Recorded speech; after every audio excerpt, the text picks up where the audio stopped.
चलिए, तो आज से हम लोग ना हिंदी भाषा शुरू करने वाले हैं। आपके मैथ्स की क्लास दूसरी होगी, है ना जयंत? मैथ्स की क्लास रवि सर की दूसरी क्लास होगी आज।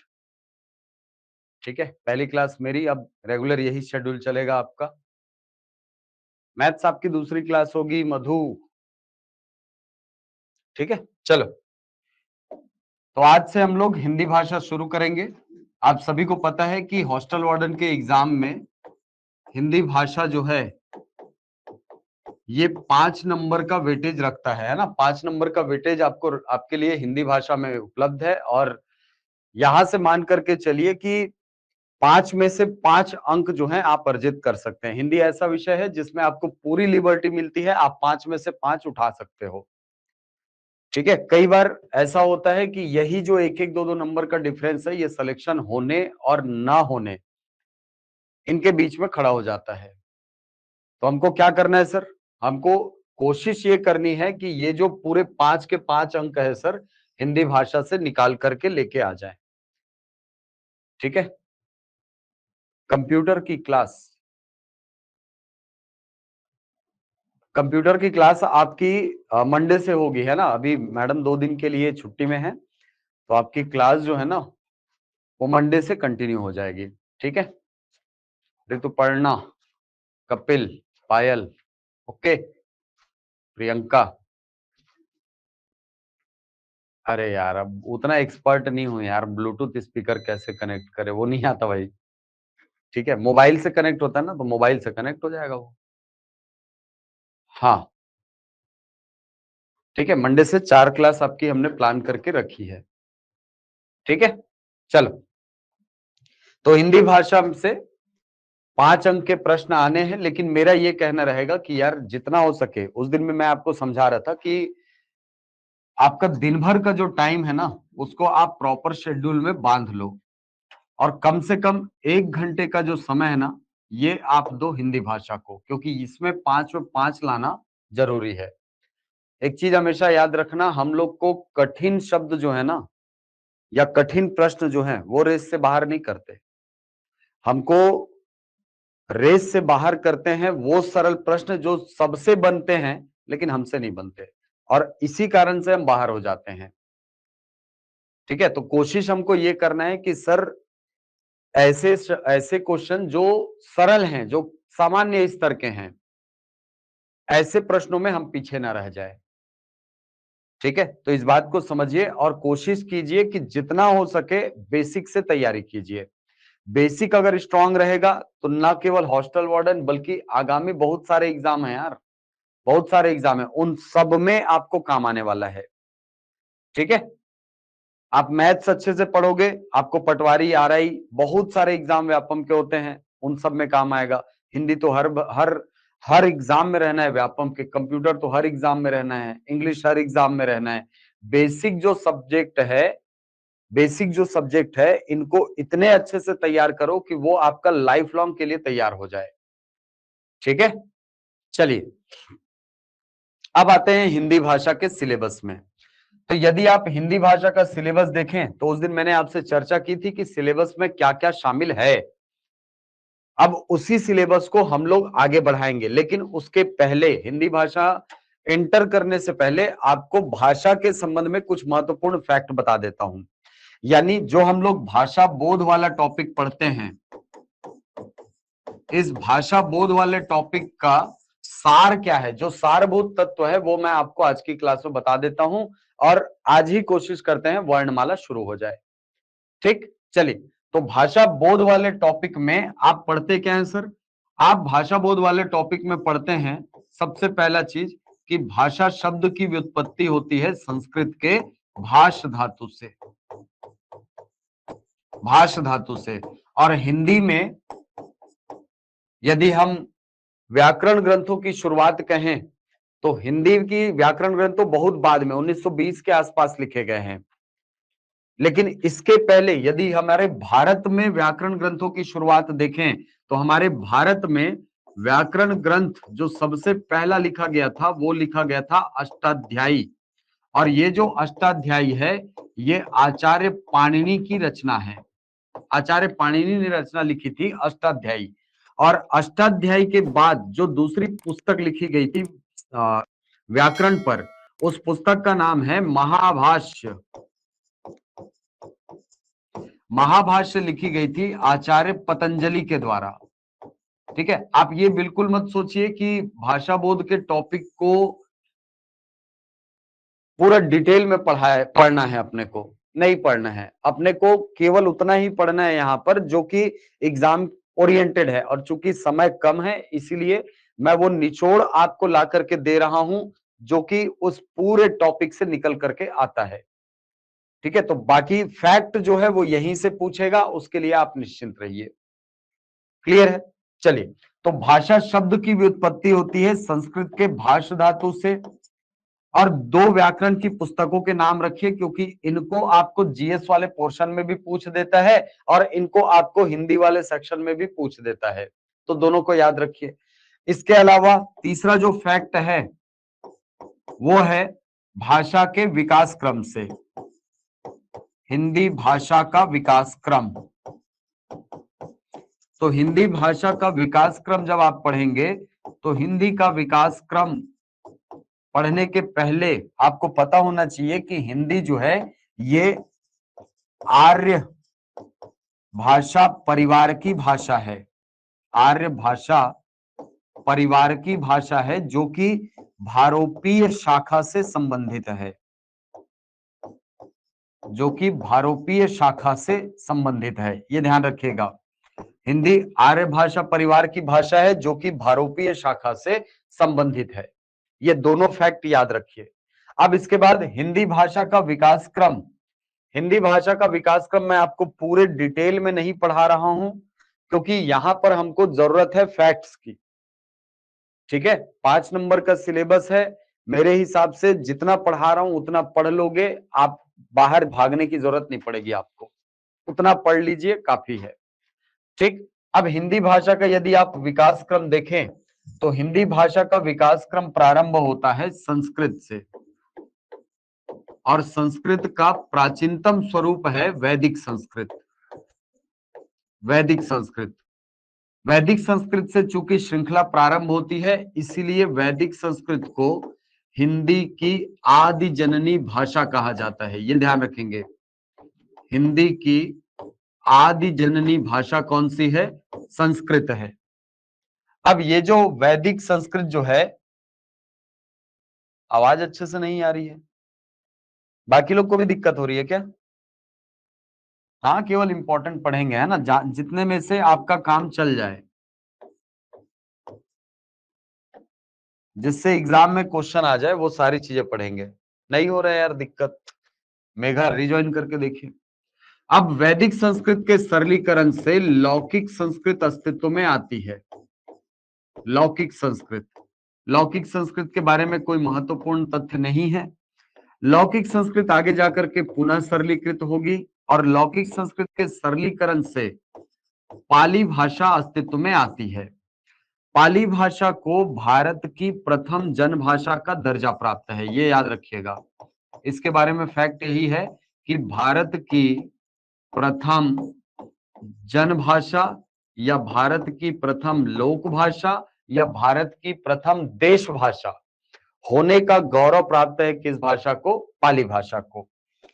पाली भाषा आगे जाकर के पुनः सरलीकृत होती है, और पाली भाषा के सरलीकरण से भाषा का जो स्वरूप सामने आता है उसको कहा जाता है प्राकृत भाषा।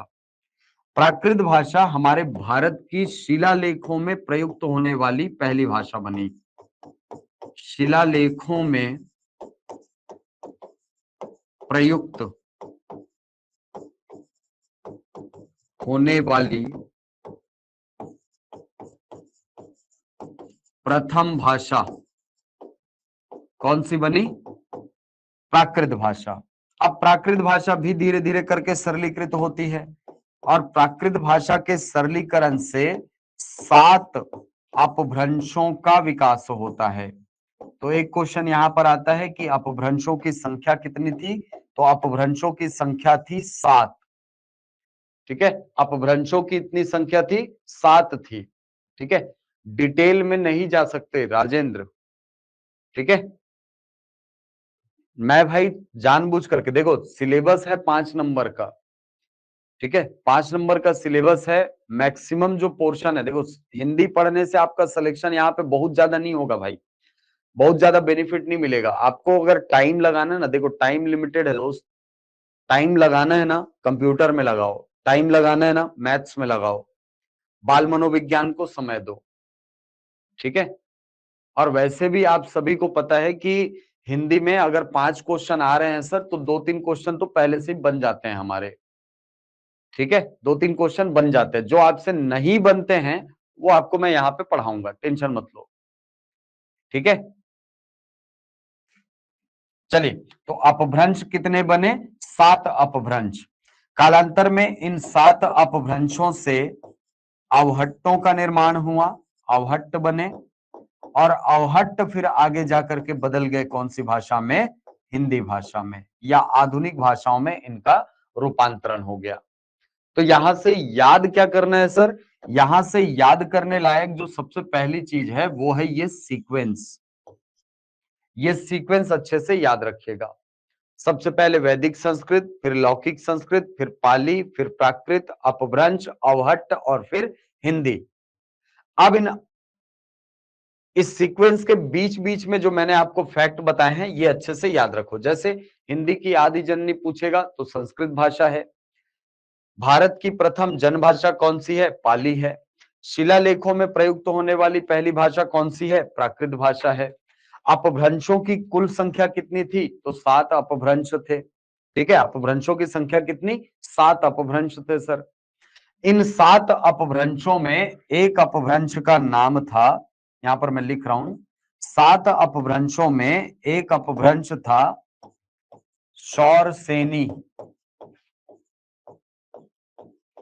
7 अपभ्रंशों में एक अपभ्रंश था जिसका नाम था शौरसेनी। शौरसेनी अपभ्रंश से निकली है पश्चिमी हिंदी। शौरसेनी अपभ्रंश से पश्चिमी हिंदी का विकास हुआ है, और इसी पश्चिमी हिंदी से खड़ी बोली विकसित हुई है, खड़ी बोली। और यही जो खड़ी बोली है ये हमारी हिंदी का मानक स्वरूप माना जाता है, ठीक है। 7 अपभ्रंश हैं। 7 अपभ्रंश यदि आप देखें कौन कौन से हैं, मैं सोच रहा हूं देखो ये 7 अपभ्रंश कौन कौन से थे, ये 7 अपभ्रंश देखना, ठीक है। पहला जो अपभ्रंश है वो है ब्राचड़, यहां। दूसरा जो अपभ्रंश है ये है इस वाले भूभाग में, ऐसा, इसको नाम दिया गया शौरसेनी। इसके बाद एक अपभ्रंश है पैशाची, एक अपभ्रंश है खस, ये खस अपभ्रंश है। एक अपभ्रंश का नाम है मागधी अपभ्रंश, ये इस पूरे भूभाग में मागधी अपभ्रंश है। एक अपभ्रंश अर्धमागधी, यहां। और एक अपभ्रंश महाराष्ट्र और गोवा वाले हिस्से में जिसको नाम दिया गया महाराष्ट्री। इन 7 अपभ्रंशों में से ये जो शौरसेनी अपभ्रंश है यहां से निकली है हमारी पश्चिमी हिंदी, क्योंकि ये हिंदी का पश्चिमी भाग है इसलिए इसको बोला गया पश्चिमी हिंदी। और पश्चिमी हिंदी जो है यहां से विकसित हुई है खड़ी बोली। खड़ी बोली का विकास हुआ है पश्चिमी हिंदी से, और इसी खड़ी बोली को हिंदी का मानक स्वरूप माना जाता है, ये ध्यान रखेंगे। हिंदी का मानक स्वरूप कौन है? खड़ी बोली है, ठीक है। इंद्रावती, हरपा पैरी के धार इंद्रावती है अपार। चल, ये 7 अपभ्रंश हैं, दिख रहे हैं 7 अपभ्रंश। इन 7 अपभ्रंशों से ही आधुनिक भाषाओं का विकास हुआ है, ठीक। अर्धमागधी छत्तीसगढ़ी, अर्धमागधी से छत्तीसगढ़ी, अवधी और बघेली 3 भाषाएं निकली हैं, ठीक है राहुल। चलो, तो एक तो सर याद रखना ये सारे फैक्ट को, ये जो बीच बीच में मैंने आपको बताए हैं, ठीक है। अपभ्रंशों की संख्या याद रखना, कई बार क्वेश्चन आता है कि अपभ्रंशों की संख्या कितनी थी, तो 7 थी। इन 7 अपभ्रंशों में एक अपभ्रंश था, एक अपभ्रंश थी शौरसेनी। शौरसेनी से पश्चिमी हिंदी का विकास हुआ और यही पश्चिमी हिंदी कालांतर में खड़ी बोली बनी। और यही जो खड़ी बोली है, इसको हिंदी का मानक स्वरूप माना जाता है, ये ध्यान रखिएगा। ठीक है, तो ये सीक्वेंस बहुत अच्छे से याद रखना, बीच बीच में के फैक्ट अच्छे से याद रखना। ठीक, अब इसके अलावा सर आपको क्या पढ़ने हैं, तो कुछ संवैधानिक प्रावधान आपको बता देता हूं, जो कि भाषा बोध वाले टॉपिक में जनरली होते हैं। आपके सिलेबस में लिखा नहीं है, लेकिन व्यापम ऐसा हरकत करता है ना, ऐसी हरकतें करते रहता है कि जो सिलेबस में नहीं है उसके एक आध क्वेश्चन लाके पटक देता है, और फिर हम लोग माथा पकड़ लिए रहते हैं कि सर ये तो सिलेबस में ही नहीं था, कैसे करें। अब वो तो दे दिया तो दे दिया, अब वो चेंज भी नहीं करता है। ठीक है, तो इसके लिए ना आपको कुछ फैक्ट बता देता हूं भाषा बोध से ही, उसको आप अच्छे से तैयार करना। जैसे सबसे पहला फैक्ट ये याद रखना कि भारतीय संविधान में अनुसूची क्रमांक जो 8 है, ये भाषाओं से संबंधित है, भाषाओं से संबंधित है। और ये जो अनुसूची क्रमांक 8 है, इसका विस्तार हमको मिलता है, या इस ऐसा कहा जाए कि अनुसूची क्रमांक 8 जो है, ये संविधान के भाग 17 के अंतर्गत आने वाले विषय हैं। और भाग 17 का जो विस्तार है, ये हमको देखने को मिलता है अनुच्छेद 343 से लेकर के अनुच्छेद 351 तक। आर्टिकल 343 से लेकर के आर्टिकल 351 तक आपको विस्तार मिलता है भाग 17 का। इसमें से कुछ आर्टिकल हैं जो कि आपको डायरेक्ट कई बार एग्जाम में पूछता है, जैसे आर्टिकल 343, आर्टिकल 344, आर्टिकल 350A, और एक पढ़ लेना आप आर्टिकल 351। अनुच्छेद 343 क्या है सर? अनुच्छेद 343 भारत की राजभाषा के संबंध में प्रावधान करता है, और यहीं पर लिखा हुआ है कि देवनागरी लिपि में लिखी हुई हिंदी भारत की राजभाषा होगी। तो भारत की राजभाषा के संबंध में प्रावधान आपको मिलता है अनुच्छेद 343 में। और इसी अनुच्छेद में हिंदी की लिपि के बारे में भी बताया गया है, जो कि देवनागरी लिपि होगी। ठीक है, तो अनुच्छेद 343 में कहा गया है कि भारत की राजभाषा देवनागरी लिपि में लिखी हुई हिंदी ही होगी। ठीक है, अब आते हैं अनुच्छेद 344 में। अनुच्छेद 344 जो है, ये प्रावधान करता है राजभाषा आयोग के बारे में। इंपॉर्टेंट आर्टिकल है, इसको ध्यान रखिएगा, ये जीएस में भी कई बार आता है ना। राजभाषा आयोग के बारे में प्रावधान करता है अनुच्छेद 344, और ये कहता है कि भारत के राष्ट्रपति को यह अधिकार होगा कि वह राजभाषा आयोग गठित कर सकता है। ठीक है, यानी राजभाषा आयोग के गठन की शक्ति दी गई है किसको? राष्ट्रपति को। राष्ट्रपति गठित करता है राजभाषा आयोग, और इसी अनुच्छेद द्वारा प्रदत्त शक्तियों का प्रयोग करते हुए 7 जून 1955 को प्रथम राजभाषा आयोग का गठन हुआ। प्रथम राजभाषा आयोग का गठन हुआ 7 जून 1955 को, और इसके अध्यक्ष बनाए गए, बी.जी. खेर, बाल गंगाधर खेर जो हैं, ये इसके अध्यक्ष बनाए गए। ठीक है, तो राजभाषा आयोग के गठन का उत्तरदायित्व या गठन की शक्तियां किसमें निहित है? राष्ट्रपति में निहित है। और पहले राजभाषा आयोग का गठन कब हुआ? तो ध्यान रखना, 7 जून 1955 को प्रथम राजभाषा आयोग गठित की गई, और इसके अध्यक्ष बनाए गए बी.जी. खेर, बाल गंगाधर खेर। ठीक, अब आते हैं अनुच्छेद 350 क में। अनुच्छेद 350 क प्राथमिक शिक्षा में मातृभाषा के प्रयोग की बात करता है। प्राथमिक शिक्षा में मातृभाषा या मातृभाषा में प्राथमिक शिक्षा देने संबंधी प्रावधान आपको अनुच्छेद 350 क के अंतर्गत देखने को मिलता है। अनुच्छेद 351 आर्टिकल 351 ये प्रावधान करता है हिंदी के प्रचार प्रसार संबंधी।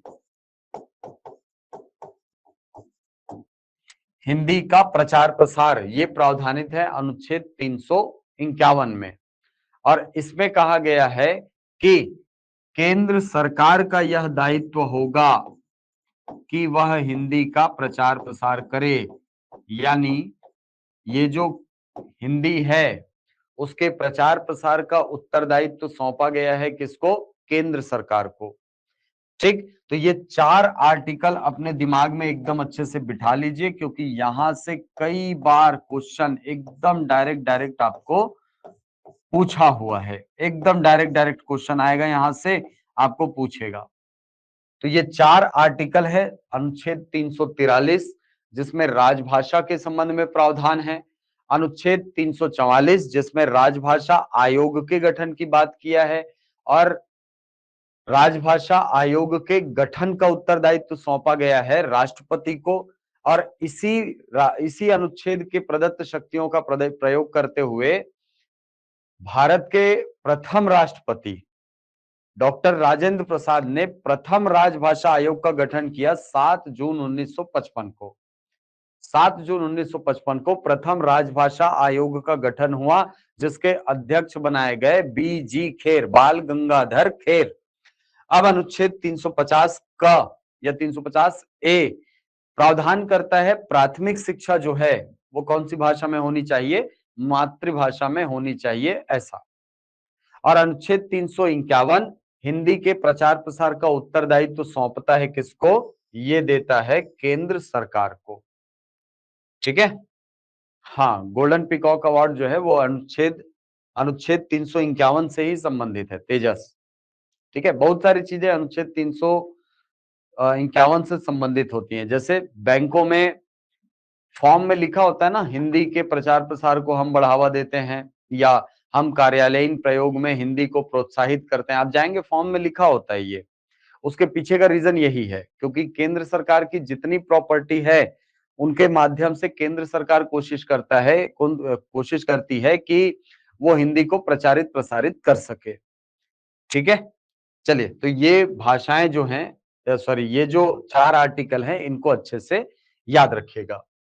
इसके बाद यदि हम बात करें कि सर वर्तमान में जो 22 भाषाएं अधिसूचित हैं इनको एक बार बता दीजिए, क्योंकि यहां से कई बार क्वेश्चन आता है कि इनमें से कौन सी भाषा 8वीं अनुसूची में है या नहीं है। तो ये 8वीं अनुसूची में कौन कौन सी भाषाएं हैं, चलो देख लेते हैं। एक मैप बनाएंगे हम भारत का।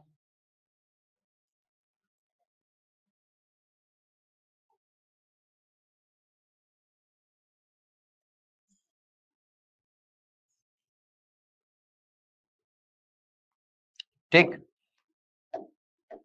सबसे पहले तो हम जाएंगे कश्मीर, और कश्मीर की भाषा कश्मीरी, ये पहली भाषा याद रखेंगे। दूसरी भाषा पंजाब की भाषा है पंजाबी, दूसरी भाषा है पंजाबी। तीसरी भाषा, गुजरात आ जाओ सीधे, राजस्थान की कोई भी भाषा शामिल नहीं है ना। तीसरी और चौथी भाषा जो है वो गुजरात में। एक तो भाषा है हमारी गुजराती, और चौथी भाषा है आपकी सिंधी भाषा। इसके बाद एक भाषा हमारे महाराष्ट्र की भाषा है यहाँ पर मराठी। एक भाषा यहाँ पर गोवा की, गोवा की भाषा है कोंकणी। इसके नीचे राज्य है कर्नाटक, और कर्नाटक की भाषा है कन्नड़। फिर एक राज्य है यहाँ पर केरल, भाषा है इनकी मलयालम, मलयालम। इसके बाद एक राज्य यहाँ पर तमिलनाडु, भाषा है यहाँ पर तमिल। इसके बाद 2 राज्य तेलंगाना और आंध्र प्रदेश। भाषा है यहाँ पर तेलुगु। एक राज्य यहाँ पर है उड़ीसा, भाषा है यहाँ पर उड़िया। फिर एक राज्य है बंगाल, पश्चिम बंगाल, भाषा है यहाँ पर बांग्ला।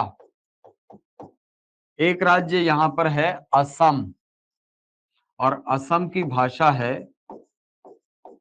असमिया।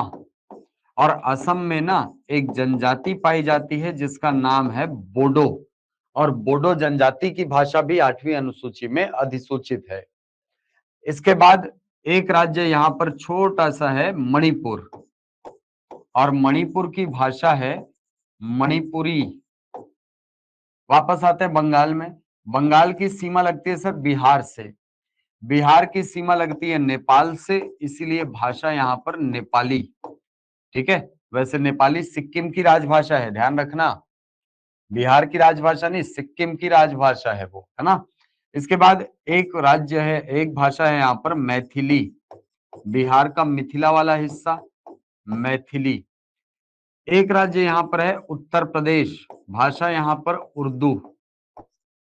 फिर एक राज्य यहाँ पर उत्तराखंड, जहां की भाषा मैं कहता हूं संस्कृत। फिर एक राज्य यहाँ ऊपर में जो है हिमाचल प्रदेश, और हिमाचल प्रदेश में पाई जाती है डोगरा जनजाति, और डोगरा जनजाति की भाषा है यहाँ पर डोगरी। तो ये 21 भाषाएं हो गई, गिनेंगे आप 1 2 3 4 5 6 7 8 9 10 11 12 13 14 15 16 17 18 19 20। अरे एक भाषा छूट गई यार। ठीक है, एक हिंदी के अलावा एक भाषा और छूटी है। कौन सी भाषा छूटी है भाई? डोगरी है, संस्कृत है। हाँ, 1 2 3 4 5 6 7 8 9 10 11 12 13 14 15 16 17 17 3 20, है ना। अच्छा, झारखंड की संथाली भाषा, है ना, झारखंड की संथाली भाषा यहाँ पे हम लोग चूक रहे थे। ये हो गई 21, और एक भाषा हो गई हमारी हिंदी भाषा। ठीक है, हाँ हाँ ठीक। अरे वाह, सबको याद है मतलब यार, गुड। ठीक है, तो ये 22 भाषाएं जो है ना सर, ये वर्तमान में 8वीं अनुसूची में अधिसूचित है। तो यहां से एक क्वेश्चन तो डायरेक्ट ये बनता है कि कौन सी भाषा जो है ये 8वीं अनुसूची में शामिल है, कौन सी नहीं है। तो ये मेरे हिसाब से अब ये 22 भाषाओं के नाम आप अच्छे से पढ़ लोगे। ठीक, अब 8वीं अनुसूची से संबंधित 3 संविधान संशोधन भी अपने को याद होने चाहिए। 3 संविधान संशोधन। ठीक है, देखो, जब हमारा संविधान लागू हुआ तो ऐसा नहीं है कि सर संविधान लागू होते ही ये 22 भाषाएं उसी दिन से लागू हैं, उसी दिन से 8वीं अनुसूची में डाल दिए, ऐसा नहीं है। जब हमारा संविधान लागू हुआ तो उस समय केवल 14 भाषाएं थी। जब संविधान लागू हुआ 26 जनवरी 1950 की तिथि में, तो उस समय 8वीं अनुसूची में केवल 14 भाषाएं थी। बाकी की जो 8 भाषाएं हैं, इनको आपने संविधान संशोधन के माध्यम से 8वीं अनुसूची में जोड़ा है। ठीक है, तो ये 14 भाषाएं कौन कौन सी थी ये आप आसानी से पता कर लोगे यदि आपको ये 8 भाषाएं याद है। तो इसको याद करने की कोशिश करते हैं। ठीक, चलिए, तो जब हमारा संविधान लागू हुआ तो 14 भाषाएं थी। संविधान में वर्ष 1967 में एक संशोधन हुआ। उस संशोधन का क्रम था 21वां संविधान संशोधन, और 21वें संविधान संशोधन के माध्यम से सिंधी भाषा को भारतीय संविधान की 8वीं अनुसूची में जोड़ दिया गया। तो यहां पर एक क्वेश्चन आता है कि 21वां संविधान संशोधन कब हुआ? तो कब हुआ सर? 1967 में। एक क्वेश्चन ऐसे आता है कि 8वीं अनुसूची को पहली बार कब संशोधित किया गया? ठीक है, अब ये क्वेश्चन थोड़ा सा मजेदार हो जाता है। क्यों? हम लोग संविधान संशोधन पहला, दूसरा, तीसरा, चौथा पढ़ते थे। यहां पर क्वेश्चन क्या पूछ रहा है सर? 8वीं अनुसूची का पहला संशोधन 8वीं अनुसूची का प्रथम संशोधन कब हुआ सर? ये हुआ है 1967 में, 1967 में। 1967 में पहली बार 8वीं अनुसूची को संशोधित किया गया। ठीक है, संविधान के संशोधन की बात नहीं हो रही है, यहां बात हो रही है 8वीं अनुसूची की। बाकी के जो भाग हैं उनको संशोधित किया जा चुका है, 20 बार संशोधन पहले अलग अलग भाग में हो चुका है। 8वीं अनुसूची में पहली बार संशोधित हुआ, 8वीं अनुसूची का पहला संशोधन हुआ 1967 में। और इस संविधान संशोधन के माध्यम से सिंधी भाषा को भारतीय संविधान की 8वीं अनुसूची में जोड़ा गया। ठीक, तो संविधान की 15वीं भाषा बनी हमारी सिंधी भाषा।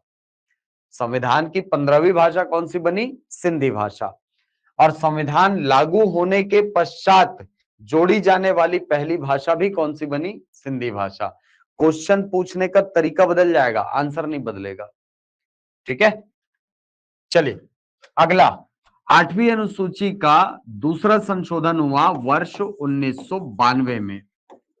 इस बार संविधान संशोधन का क्रम था 71वां, और 71वें संविधान संशोधन के माध्यम से 3 भाषाओं को भारतीय संविधान की 8वीं अनुसूची में डाला गया। एक भाषा थी इसमें मणिपुरी, एक भाषा थी इसमें कोंकणी, और एक भाषा थी हमारी नेपाली भाषा। तो इन 3 भाषाओं को 1992 के 71वें संविधान संशोधन के माध्यम से 8वीं अनुसूची में जोड़ा गया है। ठीक है, तो ये 3 भाषाएं याद रखिएगा। 71वें संविधान संशोधन 1992 के माध्यम से मणिपुरी, कोंकणी और नेपाली भाषाओं को 8वीं अनुसूची में डाला गया। अब तीसरा जो संशोधन हुआ वर्ष 2003 में हुआ, और वर्ष 2003 में जो संशोधन हुआ उसका क्रम था 92वां संविधान संशोधन, 92nd कॉन्स्टिट्यूशनल अमेंडमेंट। और 92वां संविधान संशोधन के माध्यम से 4 भाषाओं को भारतीय संविधान की 8वीं अनुसूची में स्थान दिया गया। ये 4 भाषाएं कौन सी थी सर? तो एक भाषा थी बोडो, एक भाषा थी डोगरी, एक थी मैथिली, और चौथी भाषा थी संथाली। तो बोडो, डोगरी, मैथिली और संथाली, इन 4 भाषाओं को भारतीय संविधान की 8वीं अनुसूची में 92वां संविधान संशोधन 2003 के माध्यम से जोड़ा गया। ठीक है, ये याद रखिएगा। 8वीं अनुसूची में कब कब कौन कौन सी भाषाएं जुड़ी हैं, क्रम एकदम अच्छे से पता होना चाहिए। ठीक है, तो 21वें संविधान संशोधन से सिंधी, 71वें संविधान संशोधन से मणिपुरी, कोंकणी और नेपाली, जबकि 92वां संविधान संशोधन 2003 के माध्यम से बोडो, डोगरी, मैथिली और संथाली भाषा को 8वीं अनुसूची में स्थान दिया गया। अब यहां पर क्वेश्चन जो है ना, ये क्या पूछता है, इनमें से कौन सी भाषा मूल संविधान का भाग नहीं थी?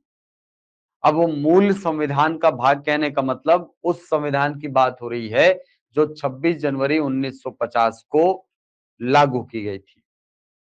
ये 8 भाषाएं क्या उस समय 8वीं अनुसूची में थी क्या? नहीं थी सर। तो इन्हीं में से कोई विकल्प आपको आंसर में वहां पर देखने को मिल जाएगा। क्लियर है? तो ये 3 वर्ष याद रखो और इनसे संबंधित संविधान संशोधन याद रखो। याद हो जाएगा सबको? देवेंद्र, चलिए, तो भाषा बोध वाले टॉपिक का जितना क्रक्स था वो आपको मैंने ला करके दे दिया। तो ये सारे फैक्ट एकदम दिमाग में बिठा लो, ये सारे फैक्ट एकदम अच्छे से याद होने चाहिए। ठीक है, भाषा बोध से ये सारी चीजें निकल करके आती हैं भाषा बोध वाले टॉपिक में। ठीक है, तो ये सारे जो फैक्ट हैं ये एकदम फैक्ट ओरिएंटेड आपको पढ़ाता हुआ चल रहा हूं ताकि एग्जाम में फैक्ट आपको तुरंत याद आए। ठीक है, चलो अब बढ़ते हैं आगे। अब आपके सिलेबस का जो सबसे पहला भाग है वो है वर्ण एवं वर्णमाला। ठीक है, वहां सिलेबस में लिखा हुआ है स्वर व्यंजन वर्तनी, स्वर व्यंजन अक्षर वर्तनी, यानी कुल मिलाकर के वो बात करना चाहता है वर्णमाला की। ठीक, तो वर्णमाला पढ़ने के पहले आपको एक दो परिभाषाएं मैं बता देता हूं, उसको आप अच्छे से याद रखिएगा। ठीक है, एक सबसे पहले तो याद रखना वर्णों के बारे में कि वर्ण क्या है। वर्ण लिखित भाषा की सबसे छोटी इकाई है, लिखित भाषा की सबसे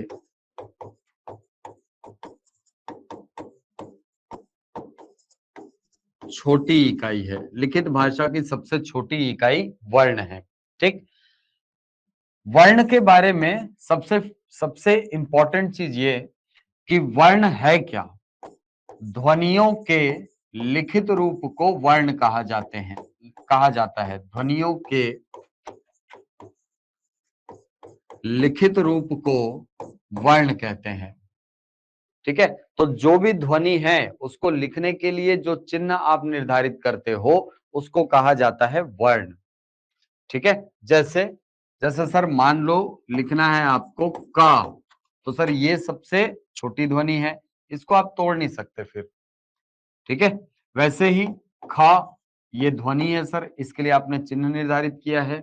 ग ये ध्वनि है सर, इसके लिए इसको आपने लिखित रूप में लाने के लिए चिन्ह निर्धारित करके रखा हुआ है। ठीक है, तो ये ऐसे चिन्ह हैं जिनका प्रयोग आप कर रहे हो किसके बदले, ध्वनियों के बदले, इसलिए हमने कहा कि ध्वनियों के लिखित रूप को वर्ण कहा जाता है। ठीक, अब दूसरी परिभाषा अक्षर की परिभाषा। अक्षर क्या है सर, अक्षर क्या है, तो ध्यान दीजिएगा। अक्षर अक्षर जो हैं ये लघुत्तम वाक ध्वनि है, लघुत्तम वाक ध्वनि जिसे और छोटे खंडों में बांटा ना जा सके, जिनके और छोटे खंड ना हो सके उनको कहा जाता है अक्षर।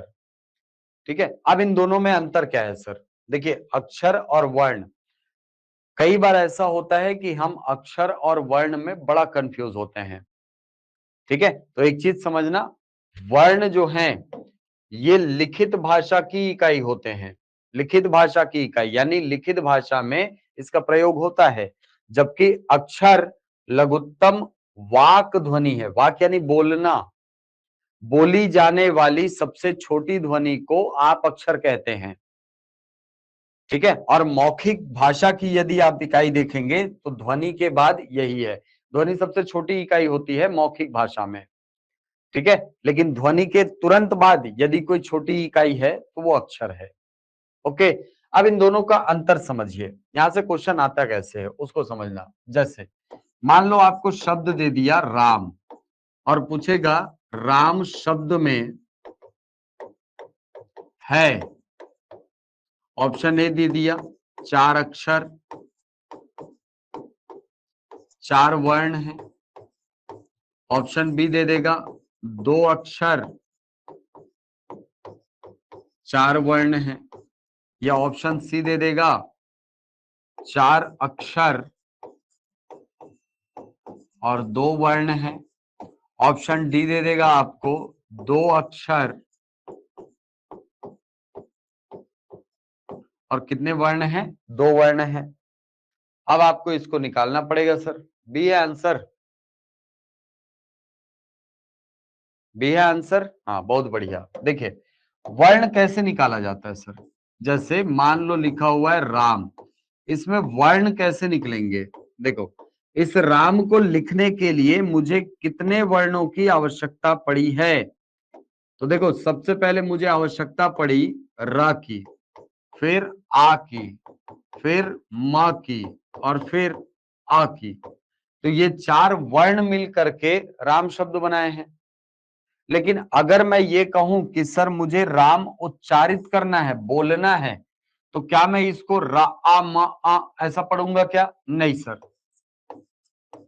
नहीं पढ़ूंगा वैसा, मैं उसको सीधे पढ़ूंगा रा और सीधे पढ़ूंगा म। तो राम शब्द में अक्षरों की संख्या 2 है सर, लेकिन वर्णों की संख्या कितनी है? 4 है। क्लियर है यहां तक? समझ गए क्वेश्चन कैसे आता है यहां से? तो इस क्वेश्चन में 2 अक्षर हैं और 4 वर्ण हैं। ये आपका आंसर हो जाएगा, बी आपका आंसर हो जाएगा।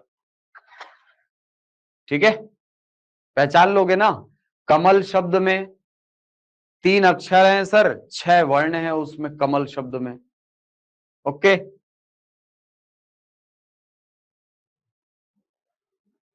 तो ये वर्ण और अक्षर है।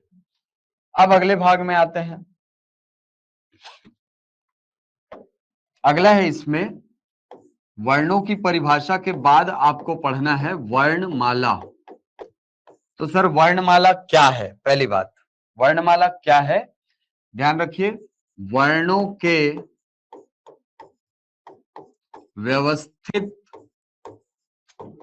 समूह को वर्णमाला कहते हैं। वर्णों के व्यवस्थित समूह को वर्णमाला कहते हैं। अब ये जो हमारी वर्णमाला है, इसमें आपने सुना होगा कि हमारी वर्णमाला में वर्णों की संख्या होती है कितनी? 52। जैसे मैं यहां पर लिख देता हूं वर्ण। वर्ण कितने हैं सर? 52 वर्ण हैं। और ये 52 वर्ण कई छोटे छोटे भागों में बटे हुए हैं। कई छोटे छोटे भागों में आपने बांट रखा है वर्णों को। पहले भाग में आते हैं स्वर। स्वरों की संख्या होती है 11।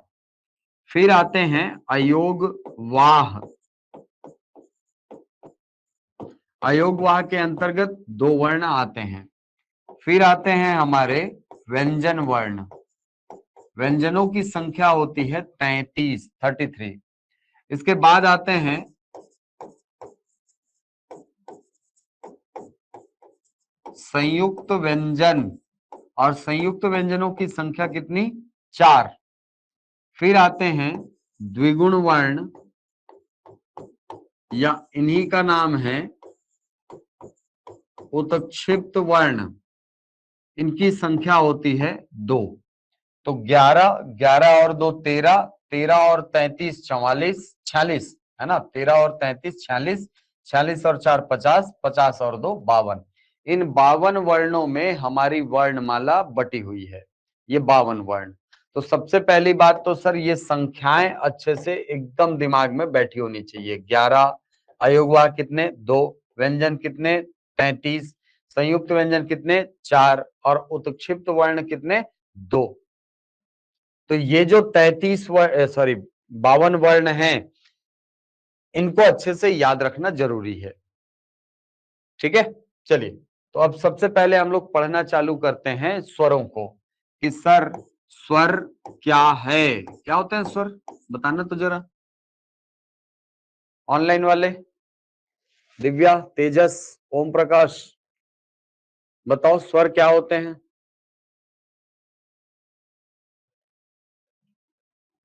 स्वतंत्र उच्चारण, बहुत बढ़िया अलका। ठीक है, स्वतंत्र रूप से बोले जाने वाले। ठीक, देखिए स्वरों के बारे में परिभाषा कहती है किताबों की कि ऐसे वर्ण जो अपने उच्चारण में स्वतंत्र हो, उनको कहा जाता है स्वर। ठीक है, तो स्वरों से संबंधित 2-3 फैक्ट एकदम अच्छे से याद रखना। पहला फैक्ट कि स्वर अपने उच्चारण में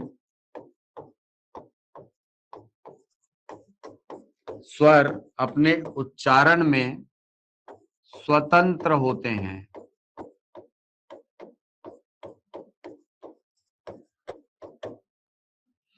कहने का मतलब क्या है सर? स्वरों के उच्चारण हेतु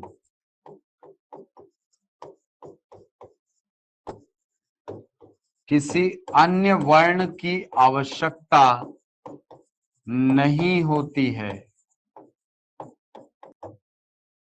ठीक है, और तीसरी चीज कि स्वर निर्बाध रूप से मुख से निसृत होते हैं, निर्बाध रूप से मुख से निसृत। तो ये तीन चीजें जो है ना, ये स्वरों के संबंध में अच्छे से याद रखना। पहली चीज कि स्वर अपने उच्चारण में स्वतंत्र होते हैं, इनके उच्चारण के लिए हमें किसी अन्य वर्ण की आवश्यकता नहीं होती है। और यही कारण है कि आप स्वरों को जब लिखते हैं, जैसे व्यंजनों को आप लिखेंगे तो का, की ये सब बनते हैं। इसका मतलब होता है क के साथ जुड़ा हुआ है कौन? आ। इसका मतलब होता है क के साथ जुड़ा हुआ है आ। की का उच्चारण क धन ई और की का उच्चारण क धन दीर्घ ई। तो आप यहाँ पर देख पा रहे हो कि ये जो व्यंजन हमको दिखाई पड़ रहा है, ये उच्चारित हो रहा है किसकी सहायता से? स्वरों की सहायता से। जबकि स्वरों के साथ कभी भी कोई दूसरा स्वर नहीं लगता। आप कभी आ पर ऐसे ई की मात्रा या ऊ पर ऐसे ई की मात्रा या ई पर ऐसे ऊ की मात्रा, ये आप कदापि नहीं देखोगे, ये कभी नहीं देखोगे आप। ठीक है? क्यों नहीं होते सर? क्योंकि स्वर ऐसे वर्ण हैं जो अपने उच्चारण में स्वतंत्र हैं, जिनका उच्चारण करने के लिए हमें किसी अन्य वर्ण की आवश्यकता नहीं होती है। निसृत मतलब निकलना, राम। ठीक है? अगला, स्वर जो होते हैं वो निर्बाध रूप से मुख से निकलते हैं, निर्बाध गति से मुख से निकलते हैं, बिना किसी रुकावट के मुख से निकलने वाले जो वर्ण हैं वो स्वर है सर। ठीक है? तो ये है आपके स्वर। अब यदि हम बात करें कि हमारी हिंदी में स्वर कितने हैं, तो जैसा मैंने आपको बताया कि हिंदी में स्वरों की संख्या होती है कितनी? 11। ये जो 11 स्वर हैं, ये दो भागों में बटे होते हैं। एक को बोला जाता है लघु स्वर, दूसरे को बोला जाता है दूसरे को बोला जाता है ह्रस्व स्वर, या इन्हीं को बोला जाता है मूल स्वर। इनकी संख्या होती है 4 और इसके अंतर्गत जो आते हैं स्वर वो है आ, ई, उ और री। ठीक है? अब इसके बाद लघु स्वर है, लघु स्वर के बाद आते हैं आपके दीर्घ स्वर। दीर्घ स्वरों की संख्या होती है 7 और ये 7 भाग दो भागों में बटे होते हैं। पहला भाग जो है ये कहलाता है आपका उत्पन्न स्वर और दूसरा भाग कहलाता है व्युत्पन्न या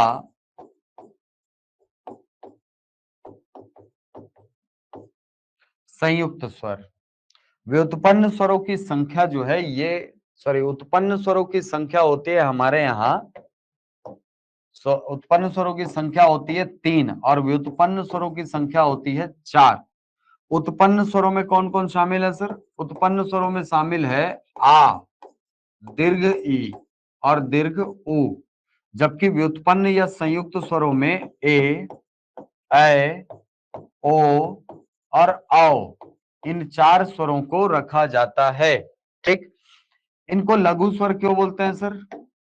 इनको लघु स्वर या ह्रस्व स्वर कहने का कारण होता है इन वर्णों का अल्प काल के लिए उच्चारित होना। तो लघु स्वर या ह्रस्व स्वर ऐसे स्वर हैं जिनका उच्चारण काल या जिनकी उच्चारण अवधि कम होती है। ठीक है?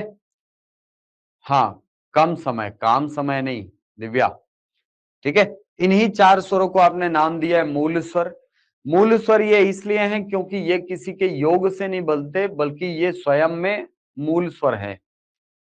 इनको आप विभाजित नहीं कर सकते, इनको आप तोड़ नहीं सकते। ठीक है? तो इनको कहा जाता है मूल स्वर।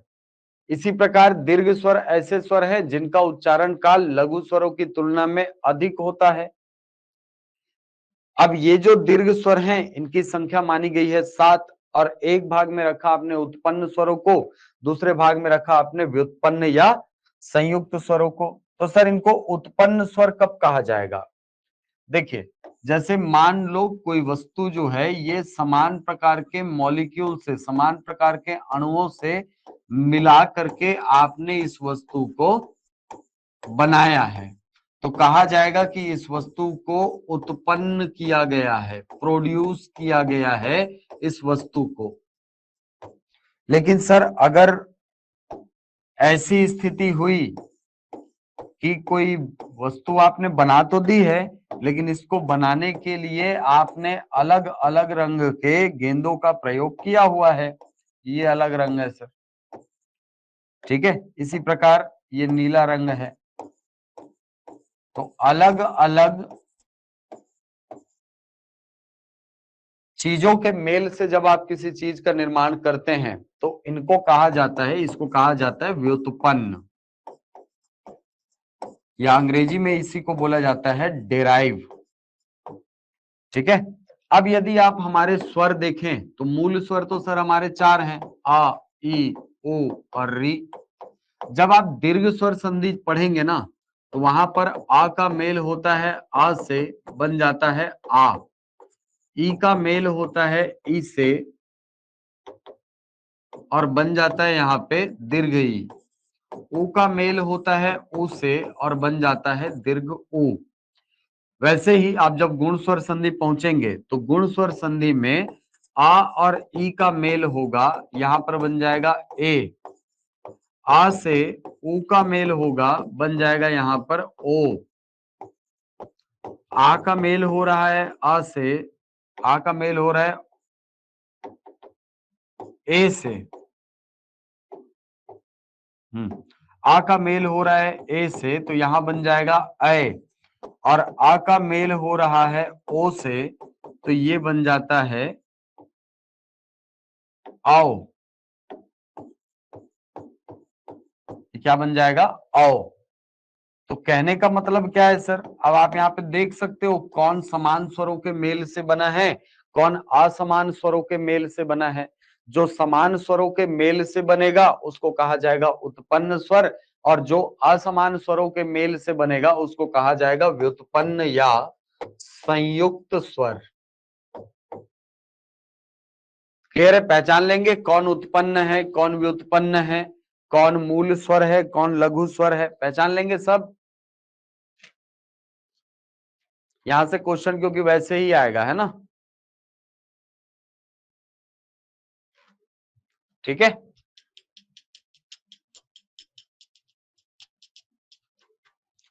चलिए, तो ये तो हो गई कहानी आपके स्वरों की। अब अगले भाग में आते हैं अयोगवाह। अयोगवाह दूसरे नंबर पे।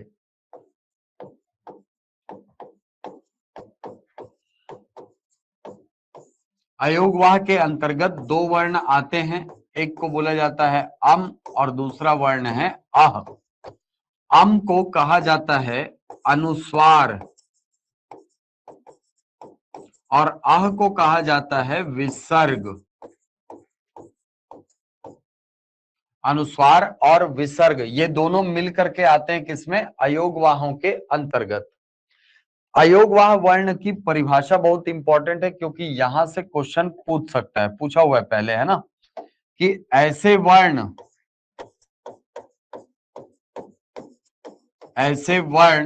जो न पूर्णतः स्वर हैं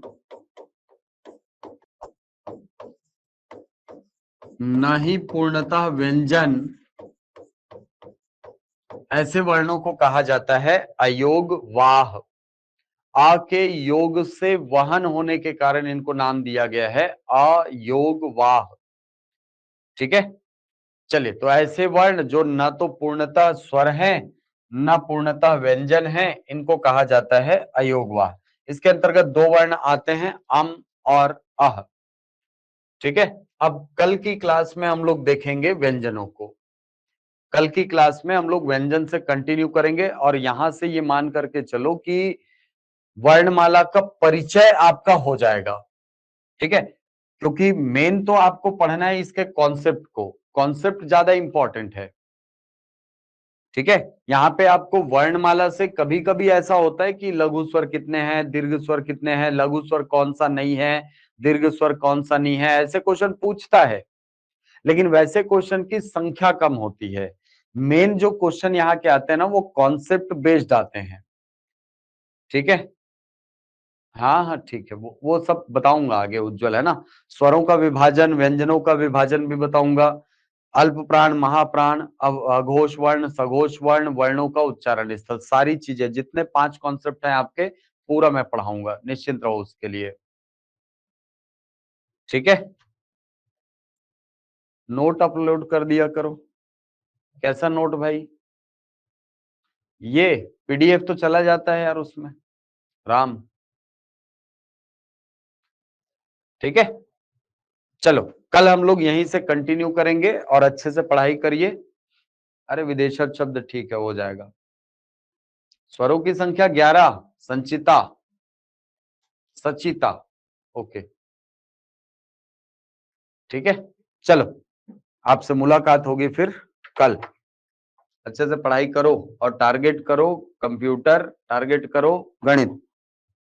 ये आपको सिलेक्शन करा के देगा, ये आपको सिलेक्शन से बाहर होने से रोकेगा। लैंग्वेज है ना, लैंग्वेज में सारी चीजें बननी चाहिए, 5 के 5 बनने चाहिए। ठीक है। चलो, तो फिर आपसे मुलाकात होगी कल।